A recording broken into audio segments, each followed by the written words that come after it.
பிரதமரின் வருகை தமிழகத்திற்கு பெருமை என திமுக அமைச்சர் தங்கம் தென்னரசு பேசியது தற்போது கூட்டணி கட்சிகள் மத்தியிலும் அரசியல் களத்திலும் கலவரத்தை ஏற்படுத்தியுள்ளது. முதலமைச்சர் மு.க.ஸ்டாலின் மருத்துவமனையில் இருந்ததால் மோடியின் வருகையின் போது தமிழக அரசின் கோரிக்கைகளை உள்ளடக்கிய மனுவை தங்கம் தென்னரசு பிரதமரிடம் வழங்கினார். இந்த சந்திப்பின் போது மோடியின் வருகையை தமிழ்நாட்டிற்கு பெருமை என அவர் புகழ்ந்து பேசினார். திமுக எதிர்க்கட்சியாக இருந்தபோது மோடியின் வருகைகளை கோ பேக் மோடி என்று கருப்பு சட்டை அணிந்து எதிர்த்தது.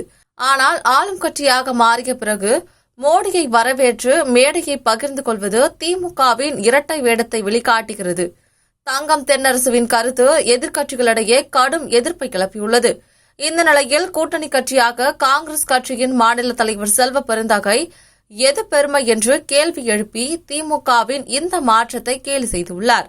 மேலும் திமுக மக்கள் மத்தியில் இரட்டை வேடம் போடுவதாகவும் மோடியை விமர்சித்து வந்த திமுக இப்போது அவரை வரவேற்பது அரசியல் நாடகம் என்றும் கடுமையாக குற்றம் சாட்டியிருந்தார். எதிர்க்கட்சியாக அதிமுகவும் இந்த விவகாரத்தில் திமுகவை கடுமையாக விமர்சித்துள்ளது. திமுகவின் இரட்டை முகத்தை மக்கள் புரிந்து கொள்வார்கள் என்று அதிமுகவை சேர்ந்த மூத்த தலைவர்கள் கூறியுள்ளனர்.